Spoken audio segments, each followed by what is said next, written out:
चलो, so today we will be discussing about angular SHM. So let me first write the conditions for angular SHM. देखते हैं conditions for angular SHM. जैसा linear SHM में होता था बेटा, जैसे वहां पर फोर्स होता था वैसे ही यहाँ पर टॉर्क होगा. तो torque tau is equal to minus K theta. ठीक है, आप लोगों ने रोटेशनल मैकेनिक्स पढ़ा है या नहीं पढ़ा है? हेलो, यस अच्छा ठीक है, फिर टॉर्क वगैरह पता है ना आप लोगों को. तो torque tau is equal to minus K theta होता है, where this tau is a restoring torque, right. This is a restoring torque. और सेकेंड वाला पार्ट है यहाँ पर, सेकेंड जो कंडीशन है, मतलब दोनों इंडिविजुअली भी अपने आप में सफिशियंट है. तो alpha is equal to minus omega square theta. तो याद करो जैसा आप लोगों ने वहां पर फोर्स पढ़ा था, force is equal to minus K X vector, restoring force था ना वहां पर. और वैसे ही वहां पर एक्सिलरेशन था minus omega square x vector. ठीक है, तो ये होता है तुम्हारा कंडीशंस फॉर एंगुलर एसएचएम. आज मैं तुमको इसके अलग अलग, पहले तो हम फिजिकल पेंडुलम का टाइम पीरियड निकालते हैं और इसमें इसका एप्लीकेशन भी समझ में आ जाएगा. ठीक है, तो एंगुलर एसएचएम की बेटा इक्वेशन क्या होगी? तो इक्वेशन होगी theta is equal to theta naught sine omega T plus alpha. यहां पर theta naught is the amplitude or it is the maximum angular displacement from the mean position, and this is the angular displacement from the mean position. ठीक है,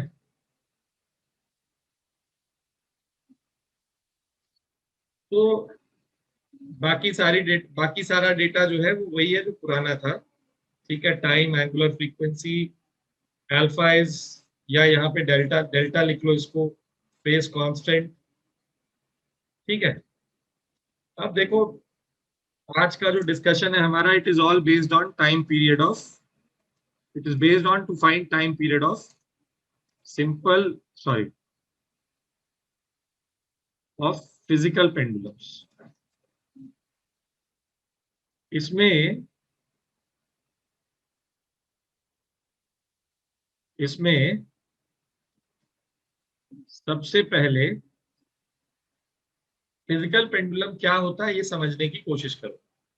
physical pendulum का मतलब होता है, physical pendulum का मतलब होता है यहाँ पर कोई भी ऑब्जेक्ट जो हैंग कर रहा हो उसको तुमने थोड़ा सा भी डिस्प्लेसमेंट दिया और वो ऑसिलेट करने लगता है. ठीक है, it can be an umbrella which is hanging from a nail, or it can be a ring which has been suspended.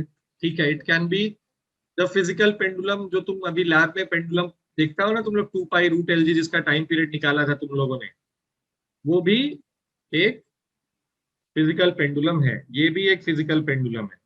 ठीक है, this is a bob and this is length of the string is L, mass of the bob is M. तो इस pendulum का हम अभी आज time period निकालेंगे. ठीक है, तो देखिए ये पेंडुलम, सबसे पहले क्या करेंगे, तो सबसे पहले हम यहाँ पर again we will write equilibrium conditions. वही 5 स्टेप्स फॉलो करेंगे बेटा यहाँ पर भी. ठीक है, तो चलो 5 स्टेप्स में यहाँ लिख देता हूँ. थोड़ा छोटे में लिख रहा हूँ ताकि जगह थोड़ी सी कम है मेरे पास. नहीं, चलो थोड़ी जगह बना लेते हैं, एक सेकेंड रुको. हाँ, अब देखो steps to find time period of angular SHM. ठीक है, first is identify the equilibrium position and write equations for it. ठीक है. Second is displace the object from its mean position and object to its extreme.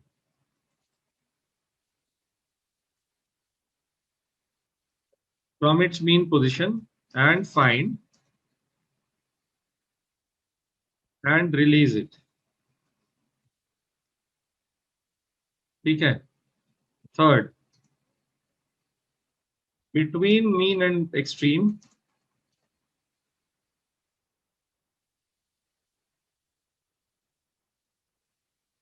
write the net torque acting towards the mean position.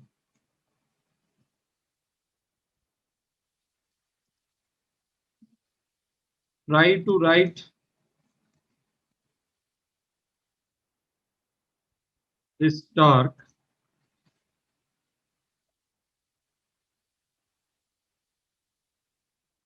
or try to make this torque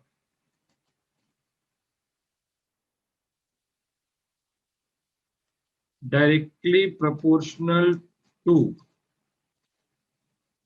the angular displacement. ठीक है. Fifth, compare it with the standard equation to find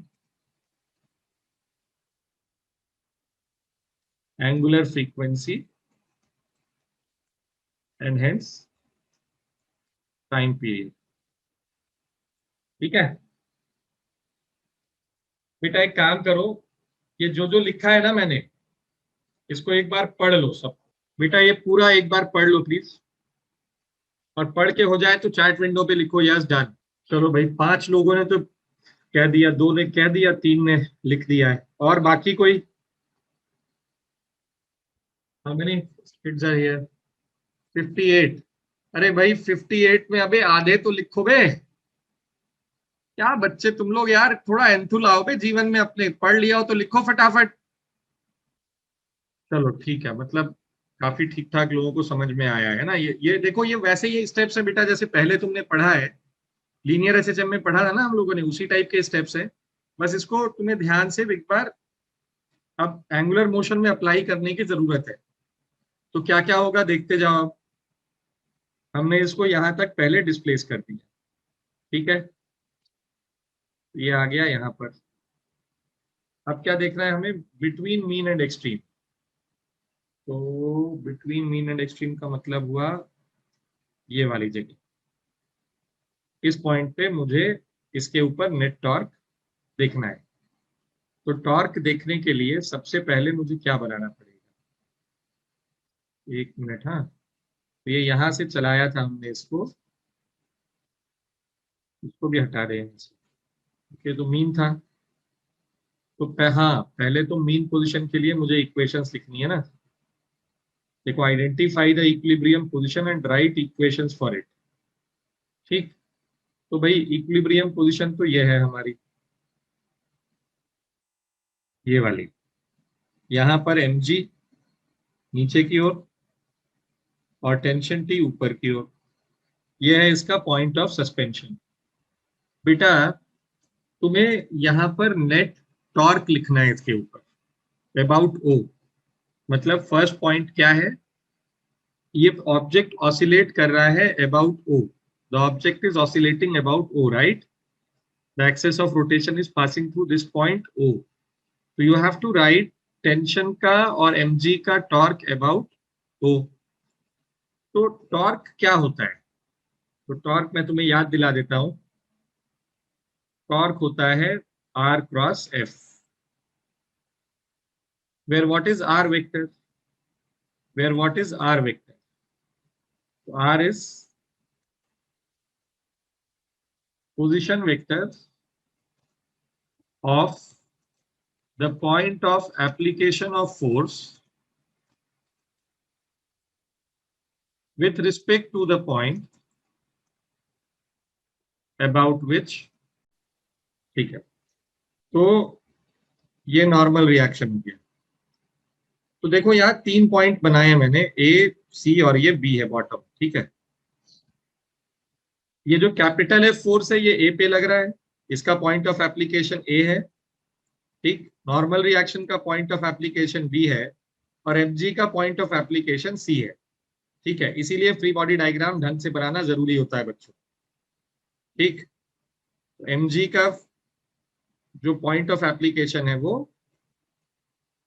सी है, ठीक है। अब अगर मैं तुमसे बोलता हूं कि फाइंड टॉर्क अबाउट ए, क्या निकालना है हमको? नेट टॉर्क अबाउट ए निकालना है तुम्हें। तो मास इसका m है, रेडियस इसका r है। तो देखो टॉर्क ऑफ f कैसे निकलेगा? टॉर्क ऑफ f होगा position vector of a with respect to a, इसको यूज कर रहा हूं मैं, हाँ, क्रॉस f वेक्टर। तो ये क्या होता है? एक पॉइंट का पोजीशन वेक्टर उसके ही रिस्पेक्ट में 0 होता है, तो 0 इंटू एफ क्या हो गया? 0 हो गया। तुम्हारा पोजीशन वेक्टर तुम्हारे रिस्पेक्ट में 0 होगा बेटा।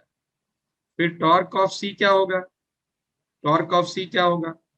ये होगा position vector of C with respect to A cross M G minus J, right. तो ये आया तुम्हारे पास R minus J cross M G minus J, ठीक है। तो ये भी 0 हो गया क्योंकि दोनों पैरेलल वेक्टर्स हैं, पैरेलल वेक्टर्स का क्रॉस प्रोडक्ट क्या होता है? 0। अब torque of, sorry this was torque of M G, हाँ। फिर आया तुम्हारे पास torque of B with, sorry torque of M, this is R B A, sorry, हाँ, क्रॉस एन जे का।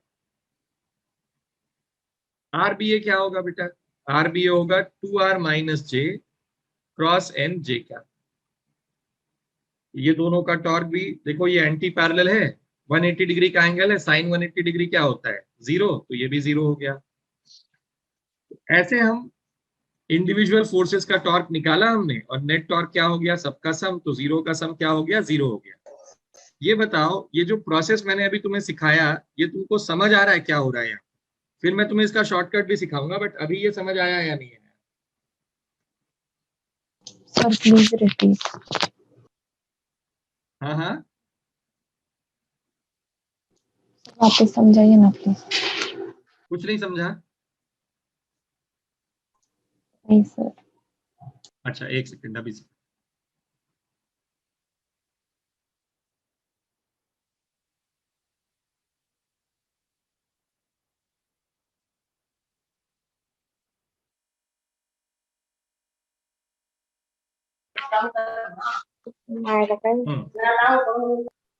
अच्छा ये बताओ, पोजीशन वेक्टर जानते हो?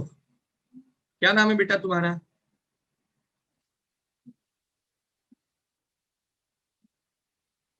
हेलो हेलो हेलो, किसी को नहीं समझ आया ये क्या हो रहा है?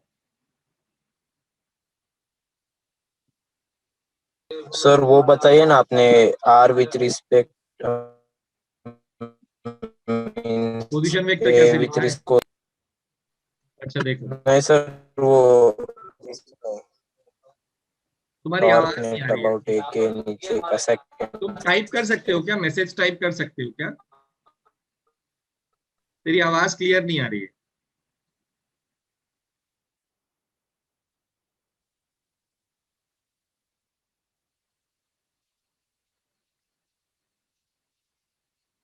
अच्छा देखो, मैं फिर से समझा रहा हूँ, सब लोग समझो, सीखने की सेकंड स्टेप।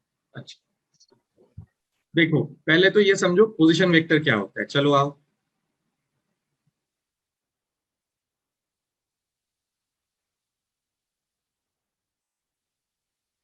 तो पोजीशन वेक्टर होता है a vector which represents the position of a particle with respect to a reference point.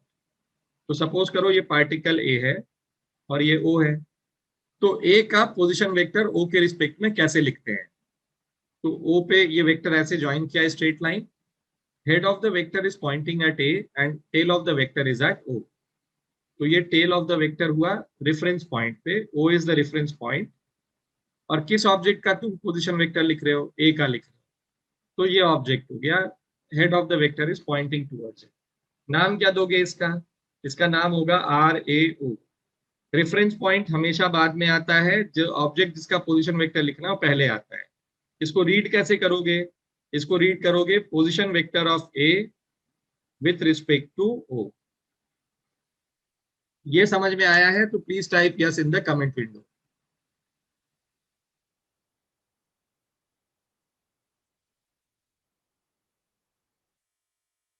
भाई अगर सबको समझ में आया है तो there are almost 44 students, right? Yes, if you have understood. एक को भी समझ नहीं आया तो पूछो नहीं समझ में आया, I will explain it to you again.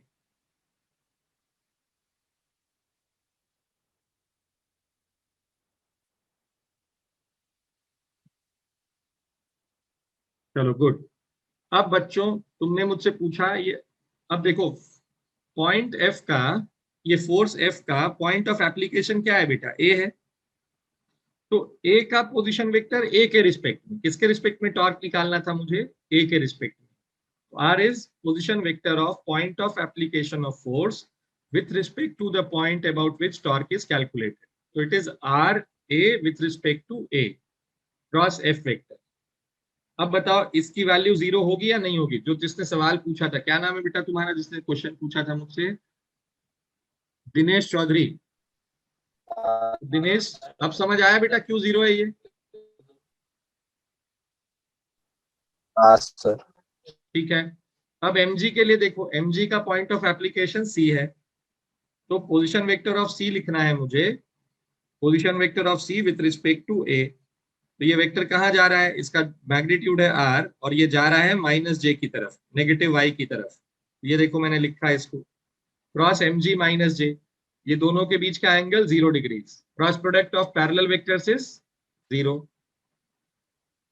Position vector of torque about n, sorry torque of n about a, तो n कहाँ लग रहा है बेटा? n लग रहा है तुम्हारा, n कहाँ लग रहा है? n लग रहा है एट पॉइंट b, राइट? तो एट पॉइंट b, b का पोजीशन वेक्टर a के रिस्पेक्ट में ये हो गया, तो इसकी वैल्यू कितनी आ गई? 2r माइनस जे का cross N J, this angle is 180 degree. Sine 180 क्या होता है? 0 होता है। अभी समझ आया या नहीं है? Please type yes in the comment window if you have understood this, फटाफट।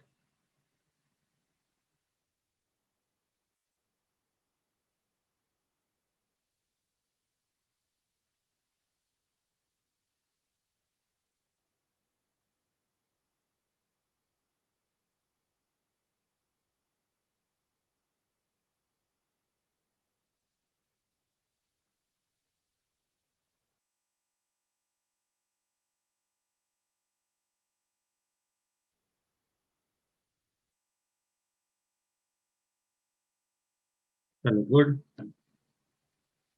अब देखो बच्चों यहां पर तुम्हें इसका शॉर्टकट सिखाता हूँ। अच्छा नहीं, एक काम करते हैं ना, अबाउट ए निकाला ना, अबाउट सी भी एक और एक्सरसाइज कर लेते हैं इसमें, तो तुमको अच्छा लगेगा। देखो अबाउट सी भी निकाल लो।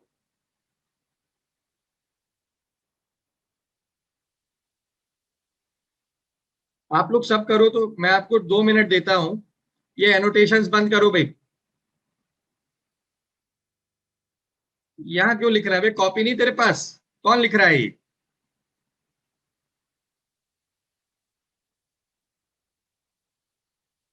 चलो अबाउट सी निकालो बेटा, टॉर्क।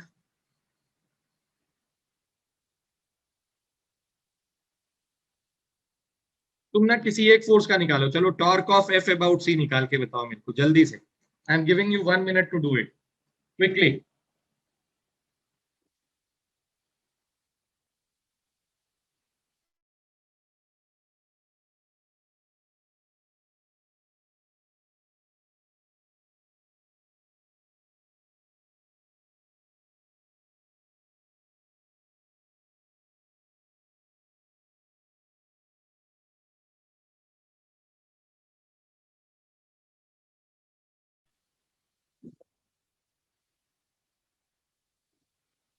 चलिए देखो, आप लोगों ने किया होगा कुछ, मैं आपको फिर से, आप देखो इसमें कहाँ गड़बड़ हो रही है, आप लोगों का सही है या नहीं है।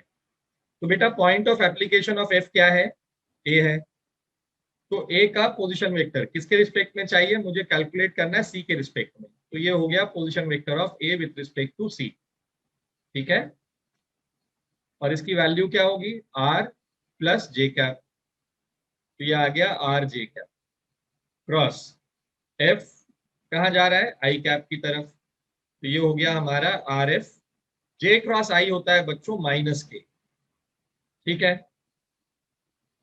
कितने लोगों का आंसर आया था, और अगर आंसर नहीं आया था, आपका आंसर गलत था, तो प्लीज चेक करिए, और आपको समझ आ गया है तो right yes in the comment field.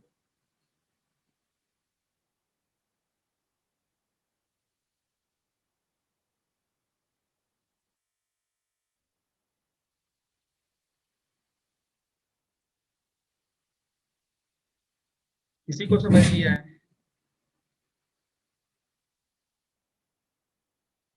तनुप्री को समझ में आया, अच्छा।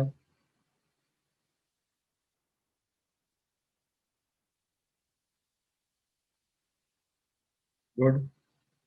रश्मि, शुभम, माही, गुड। गुड दिनेश, शाबाश। अब देखो बेटा, ये बार बार, अच्छा अब देखो इसी में mg और n का निकालने जाओगे तो 0 0 आएगा। Torque of normal reaction about c is 0 और torque of mg is also 0। देखो ऐसा क्यों होता है, तो देखो मैं तुम्हें अब शॉर्टकट सिखाता हूं, ठीक है। सबसे पहले तुम वो फोर्स पकड़ो जिसका तुम्हें टॉर्क निकालना है। तो कौन सा फोर्स है वो, मान लेते हैं एफ है, ठीक है। और किस पॉइंट के अबाउट तुम्हें टॉर्क निकालना है वो भी देख लो, ठीक है। तो तुम्हें टॉर्क निकालना था इसका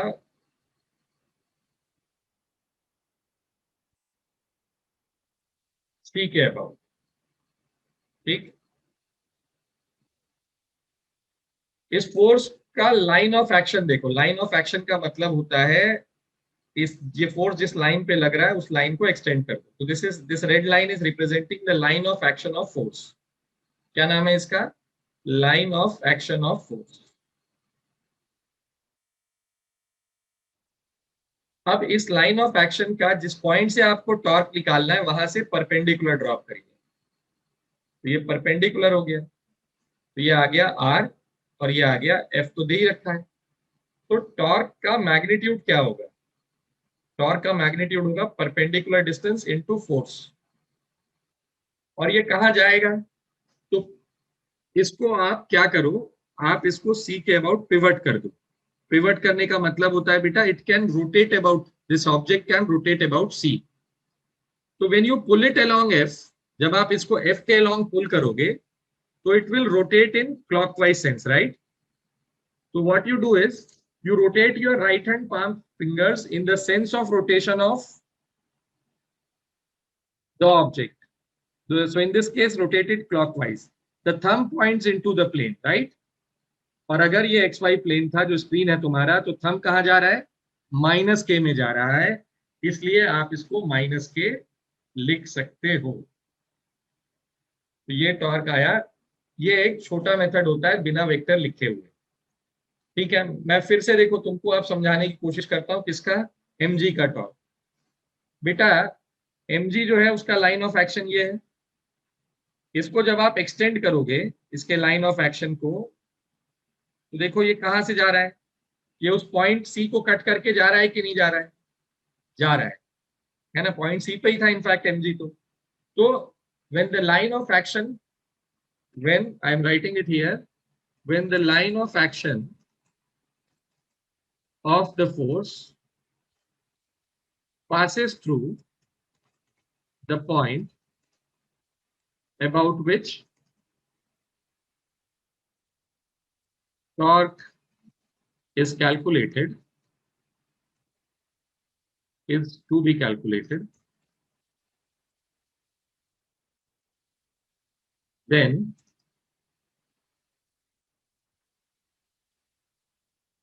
the torque of this force is 0. तो जब भी लाइन ऑफ एक्शन से, याद रखो बेटा, जब भी लाइन ऑफ एक्शन उस पॉइंट को या उस एक्सिस को कट करके जाता है जिसके अबाउट आपको टॉर्क निकालना होता है, तो उस फोर्स का टॉर्क उस एक्सिस या पॉइंट के अबाउट 0 हो जाता है। तो यहां पर mg और n दोनों उस पॉइंट को कट करके जा रहे हैं, इसलिए उसका टॉर्क 0 हो गया। आप लोग को समझ में आया कि नहीं आया? Yes, sir. Please write yes in the Understood. comment window if you have understood it.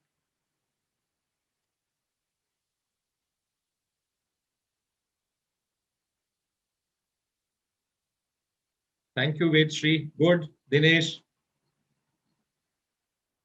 बस 2 को समझ आया है?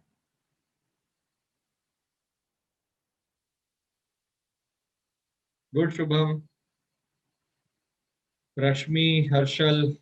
Very good, guys. Atharva, Tanushree, Chinmayi, ठीक है बेटा। मतलब ये तुमको समझ में आया। तो टॉर्क मैंने इसलिए समझाया बच्चों क्योंकि मुझे तुम्हें वो सिखाना है अभी, क्या? एंगुलर एसएचएम वाली कहानी ना। वेरी गुड, ठीक है। अब आ जाओ, तुमको मैं वो वाला काम करते जो अभी हमने आधे में छोड़ा था, इसको देखो।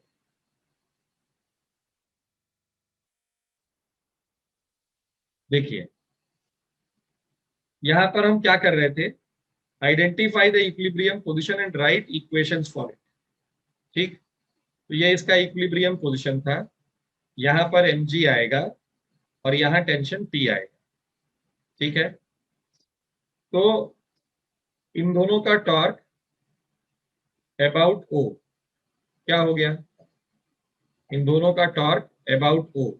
देखो लाइन ऑफ एक्शन इनका कट करके जा रहा है कि नहीं जा रहा है? यहाँ O को, mg का और T का, दोनों का लाइन ऑफ एक्शन इसको कट करके जा रहा है, इसलिए दोनों का टॉर्क हो गया 0। क्लियर है बेटा? तो torque of Yes. mg and torque of tension is equal to 0। ये फर्स्ट स्टेप हो गया हमारा। ठीक है, सो दिस इज डन। अब आया displace the object to its extreme from its mean position and release it. तो ये भी हमने कर लिया, यहां तक डिस्प्लेस किया और इसको रिलीज कर दिया।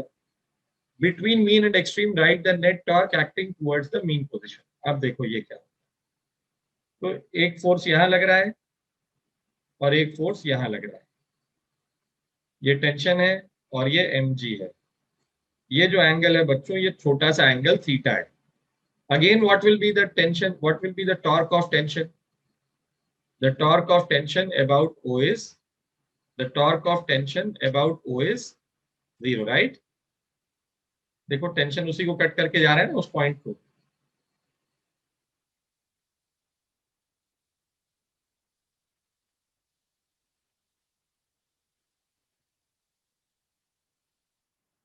ठीक है, तो torque of tension about O is equal to 0. Now what about torque of mg? ये we are doing third step है। देखो बेटा, इस mg का लाइन ऑफ एक्शन, बच्चों ध्यान से सुनना है, इस mg का लाइन ऑफ एक्शन ये है। ठीक, इस लाइन ऑफ एक्शन का परपेंडिकुलर डिस्टेंस O से ये होगा। This angle is theta, this length is L, this angle is theta. So this perpendicular distance is how much? L sin theta है। तो हमारे पास ये आया mg into L sin theta। आप लोगों को ये समझ में आया या नहीं आया? बताइए, मैग्नीट्यूड आप लोगों को समझ में आया है या नहीं आया? Sir, Please can you write please yes. repeat it? Yeah, sure, I can repeat it. See, you understood the line of action, बेटा? आपका नाम बताओ। Yes, sir. Priyanka. Priyanka, okay. आपको लाइन ऑफ एक्शन समझ आया प्रियंका? Yes, sir. ओके, इसका perpendicular distance O से क्या होगा, ये दिख रहा है बेटा आपको? L sin theta. Yes, sir. तो मैग्नीट्यूड क्या हो गया बेटा torque? mg into L sin theta. Simple है ना? अच्छा, okay, understood. हाँ? अब when you pull it along mg, see, when you pull it along mg, so this pendulum will rotate along this direction, yes or no? ये ऐसे ही घूम रहा है ना, इधर से आ रहा है तो नीचे की ओर ऐसे ही घूम रहा है ना ये। तो अपने राइट हैंड पाम के फिंगर्स को रोटेट करो clockwise, thumb is pointing inwards, so what you can do is this is minus K cap, ठीक है, into the plane minus K cap होगा, out of the plane plus K cap. तो अब देखो इसको मैं लिख सकता हूं minus M G L theta vector. क्यों लिख सकता हूं? ये नेट टॉर्क भी आएगा, ठीक है। ये इसलिए लिख सकता हूं क्योंकि टॉर्क का डायरेक्शन माइनस के है और थीटा कहाँ था, थीटा इज टुवर्ड्स प्लस के। क्यों? क्योंकि आप ये ऑब्जेक्ट, इसका एंगुलर डिस्प्लेसमेंट क्या है, बाहर की ओर है ना। You curl your right hand palm fingers in the anti-clockwise sense. Theta is pointing towards plus k cap. आप लोग को ये समझ आया कि नहीं, थीटा प्लस के कैप में कैसे है?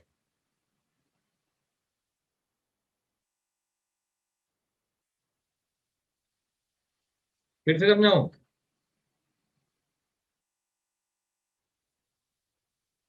चलो फिर से समझो। इसको मैं approximately, since theta is very small, I can write it as mgl theta minus K cap, since theta is very small. Okay, this is torque of mg, right? So net torque is now how much? It's mgl theta minus vector. Why minus mgl theta vector? Because the displacement, angular displacement is, because the angular displacement is towards plus k cap, but the torque is acting towards minus k cap. That is why I wrote it as minus mgl theta vector. समझ आया कि नहीं आया? अब बताओ।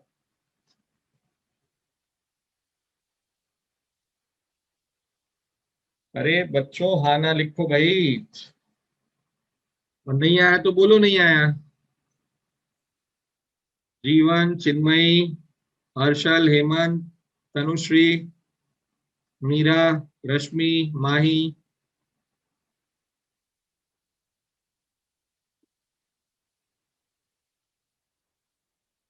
Okay,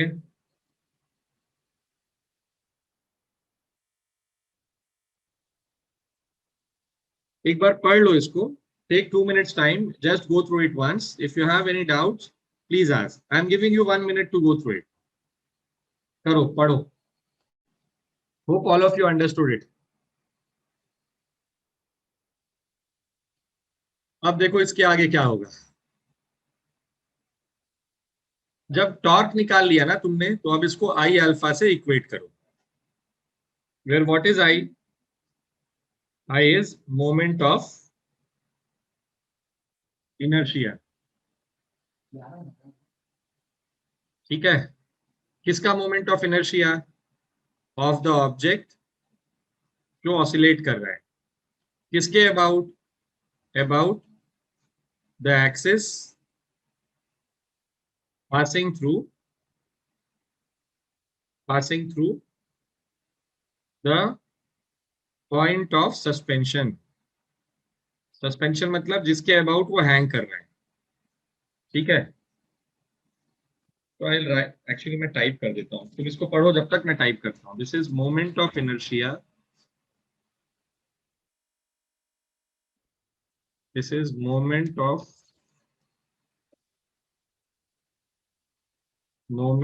inertia about the axis of, sorry, moment of inertia of the object about the axis of rotation, ठीक है। passing through the point of suspension, ठीक है। so this is it. अब आप बताइए, आप लोगों को ये समझ में आया या नहीं आया?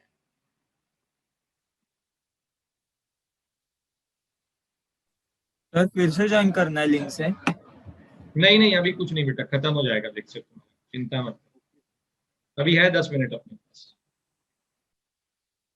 तो क्या आया था, हमारा रिजल्ट था 2 पाई, सॉरी मैं तुमको व्हाइट बोर्ड पे ले चलता हूँ आपके साथ। देखो जो रिजल्ट आया बेटा हमारे पास वो आया, पहले तो टॉर्क लिखा था हम लोगों ने।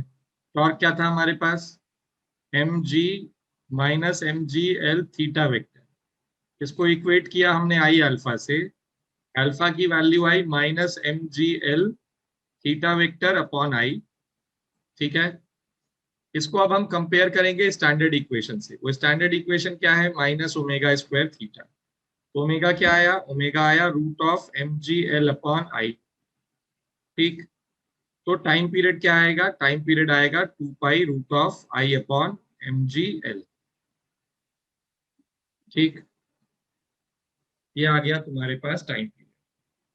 Now what is L here, L is distance between point of suspension and center of mass of the object। ठीक है, and obviously what was I, I was the moment. इसको लिख लो जल्दी से, आई क्या है, आई है मोमेंट ऑफ इनर्शिया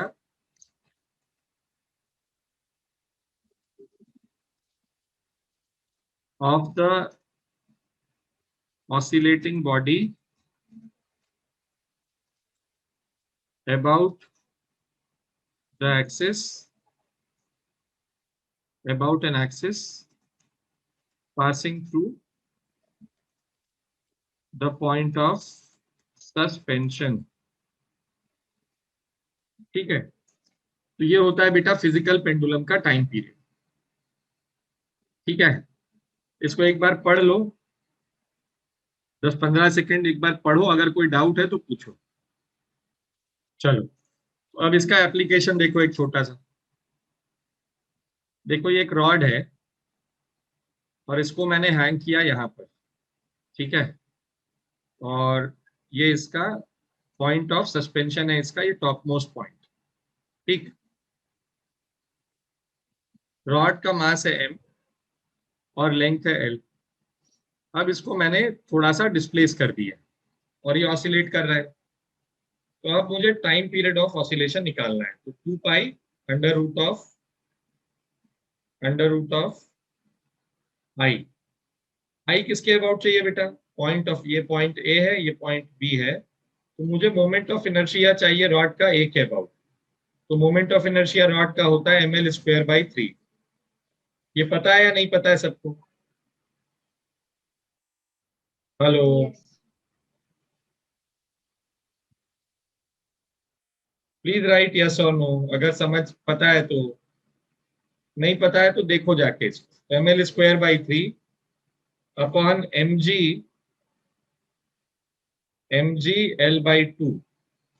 तो ये डिस्टेंस जो है ये l बाई 2 है। ठीक है, तो 2 ऊपर चला जाएगा। इसको जब आप सॉल्व करोगे, जब आप इसको सॉल्व करोगे तो ये आएगा 2l upon 3g। This is the time period. ठीक, तो ऐसे जितने सवाल हैं इसमें तुम सारे कर सकते हो। होमवर्क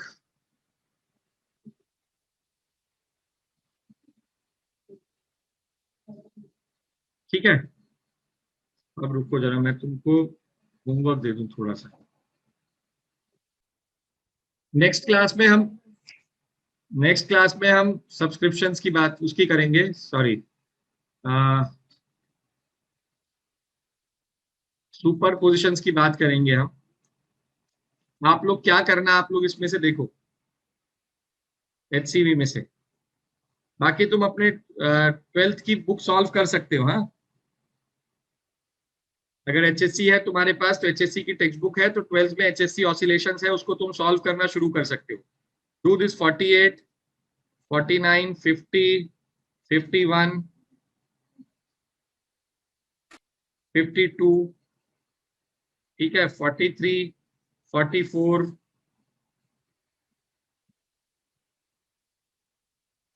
इसके ऊपर वाला भी 47th भी सॉल्व कर सकते हो, ये सब भी कर सकते हो आप लोग, 45, 46, 47।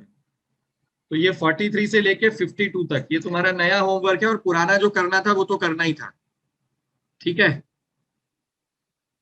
I hope all of you got this. एक और दो और हैं, 32, 33।